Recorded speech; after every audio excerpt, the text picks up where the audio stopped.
முடியல, திட்டுறாங்க, எரிஞ்சு விழுறாங்க, அந்த வீட்டில் ஒரே ப்ராப்ளமேட்டிக்காக இருக்குன்னா, ஸோ அந்த வீட்டில் வந்து ரொம்ப ப்ராப்ளமேட்டிக்காக இருக்குன்னா, ஸோ இந்த பொண்ணுக்கு அது நடக்கலைன்னா கூட அதை விட்னஸ் பண்ணவங்களுமே அவங்களுக்குமே ட்ராமா இருக்கும். அதுனா அவங்களுக்கு தெரியாது. Until they get in to any relationship அவங்களுக்கு அது தெரியாது.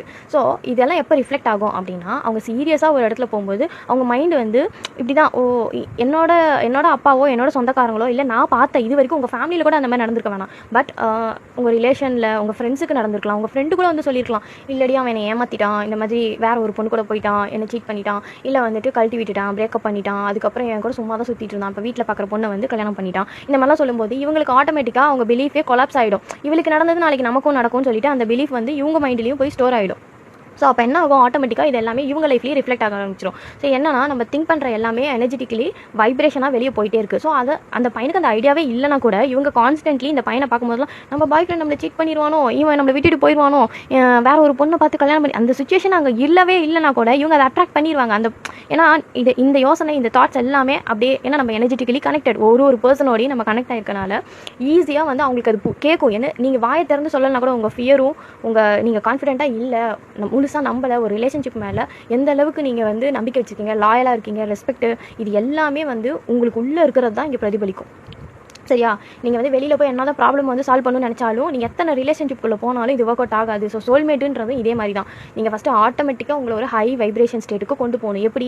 இதெல்லாம் ஹீல் பண்ணணும். உங்களுக்குள்ளே இருக்க அந்த வூண்ட்ஸ், அந்த இன்னர் வூண்ட்ஸ் இருக்கு இல்லையா, ஏற்கனவே இருக்கிற பழைய ரிலேஷன்ஷிப்லலாம் என்னென்ன நீங்கள் வந்து கற்றுக்கிட்டீங்க, ஃபஸ்ட்டு அவங்க என்னென்ன உங்களுக்கு ஏன் அவங்க விட்டுட்டு போனாங்க, என்ன ரீசன், ரியல் ரீசன் என்ன. எப்பயுமே நம்ம அந்த ரிலேஷன்ஷிப்பையும் அந்த பர்சனையும் தான் நம்ம குறை சொல்கிறோமே தவிர்த்து நம்மக்கிட்ட என்ன ப்ராப்ளம் இருக்குது நம்ம பார்க்குறதே இல்லை. இது எனக்கு ரிப்பீட்டடாக நடக்குது, இது ஒரு லெசன் மாதிரி, எந்த பர்சன் வந்தாலும் என் லைஃப்பில் இது ரிப்பீட் பண்ணிகிட்டே இருக்காங்க. ரெண்டாவது டெஸ்பரேஷன். இந்த டெஸ்பரேஷன் இல்லாமல் உங்களுக்கு தானாக இந்த ஃப்ரெண்ட்ஷிப் எல்லாம் நடக்குது இல்லையா, தானாகவே ஹேப்பன் ஆகும். அந்த மாதிரி உங்களுக்கு இது நடக்காமல் நீங்கள் சேஸ் பண்ணாமல் நீங்கள் அட்ராக்ட் பண்ணி உங்களுக்கு வரணும். ஃப்ரெண்ட்ஷிப் எப்படி உங்களுக்கு தானாகவே நடக்குது, தானாகவே உங்கள் கூட ஃப்ரெண்ட் ஆனாங்க, 2-3 நாளில் உங்கள் வைப்பு மேட்ச் ஆகி உங்கள் கூட ஜாலியாக இருக்காங்க இல்லையா, அது மாதிரி தான் உங்களுக்கு இந்த லவ்வும் உங்களுக்கு வரணும். ஸோ அந்த மாதிரி உங்கள் வைப்பு வந்து சூப்பராக இருக்குது, நீங்கள் உங்களை கம்ப்ளீட் பண்ணி உங்கள் ஓன் கம்பெனி என்ஜாய் பண்ணுறீங்க, ஹை வைப்ரேஷனில் இருக்கீங்கனாவே, ஸோ அப்போ என்ன ஆகும், ஆட்டோமேட்டிக்காக இந்த லோ வைப்ரேஷனும் அட்ராக்ட் ஆகுவாங்க, உங்ககிட்ட அட்ராக்ட் ஆகுவாங்க. ஆனால் அவங்களால தாக்கு பிடிக்க முடியாது. எனி கைண்ட் ஆஃப் பர்சன் எல்லாரும், இப்போ உங்கள் எக்ஸ் உங்களை விட்டுட்டு போயிட்டாங்க, உங்கள் ஸ்பெசிஃபிக் பர்சன் உங்களை விட்டுட்டு போயிட்டாங்கன்னா கூட அவங்களும் திரும்பி வந்துருவாங்க. ஏன்னா நீங்கள் அந்த அளவுக்கு வந்து ரொம்பவே உங்கள் ஆரா வந்து அவ்வளோ அட்ராக்டிவாக இருக்கும்.